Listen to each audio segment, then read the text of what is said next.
नमस्कार। श्री कृष्ण जन्मस्थली को लेकर एक अहम जानकारी हमारे पास। आपने देखा कि बहुत लंबे विवाद के बाद राम जन्मभूमि स्थल पर राम मंदिर का निर्माण हो रहा है। अब इसी तरह मांग ये उठने लगी है कि श्री कृष्ण जन्मस्थली पर जो शाही मस्जिद है वो कृष्ण जन्मस्थली की भूमि पर ही, यानी श्री कृष्ण जन्मस्थली पर ही बनाई गई है, उस मस्जिद को हटाया जाए और वहां पर भव्य मंदिर का निर्माण हो। ये मांग उठने लगी। आपने देखा कि राम मंदिर के निर्माण के दौरान ही ये मांग बहुत उठने लगी थी और अब ये मामला कोर्ट पहुंच गया है। कोर्ट में भगवान श्री कृष्ण विराजमान की सखा रंजना अग्निहोत्री की तरफ से याचिका डाली गई है।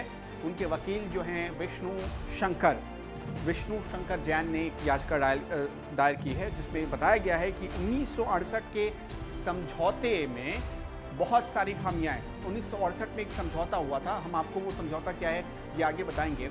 1968 में ये समझौता हुआ था और उसके बाद ये कहा गया था कि श्री कृष्ण जन्मभूमि पर जहाँ पर मंदिर है मंदिर रहेगा, जहाँ पर मस्जिद है मस्जिद रहेगा।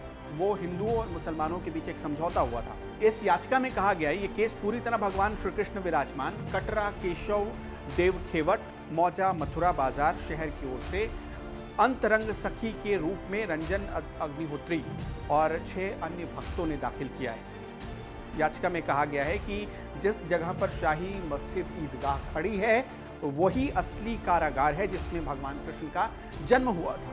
याचिका में भगवान कृष्ण विराजमान और स्थान श्री कृष्ण जन्मभूमि के नाम से ये याचिका दाखिल की गई है। अब 1968 में क्या समझौता हुआ ये समझिए और इस याचिका को दाखिल करने की जरूरत क्यों पड़ी।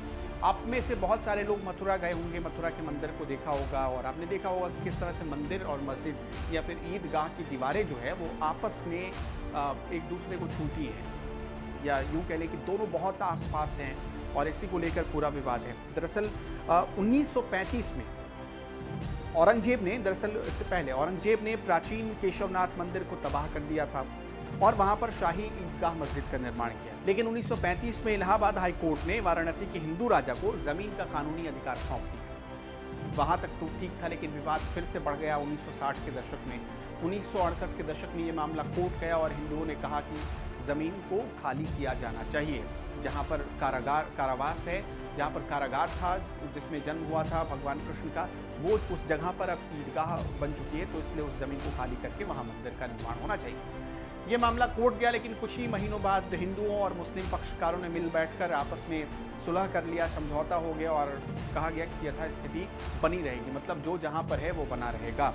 अब उसके बाद अचानक क्या हुआ कि एक एक्ट बना आज़ादी के बाद से 1991 में, प्लेस ऑफ वर्शिप एक्ट 1991 इसे कहते हैं।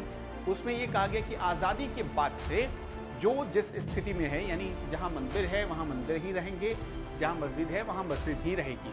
ये एक्ट है और यही एक्ट कहा जा रहा है कि अब जो याचिका डाली गई है उसमें सबसे बड़ी रुकावट है, क्योंकि अभी आपको भी पता है कि अगर कोई भी छेड़छाड़ इसमें की जाती है तो इसका मतलब कि किसी न किसी संप्रदाय की भावनाएं आहत होंगी।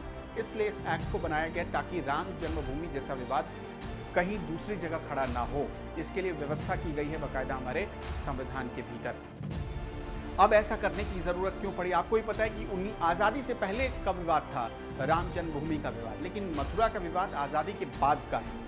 जैसे कि आपने सुना कि 1964 में ये विवाद शुरू हुआ, 1968 में सुलह समझौता हो गया और अब चूंकि ऐसा प्रावधान है कि इस विवाद में कोई भी आगे हस्तक्षेप नहीं करेगा, इसलिए बहुत कम संभावना है कि कोर्ट इस मामले पर किसी एक पक्ष में फैसला दे या कम संभावना है कि इस याचिका को स्वीकार करे।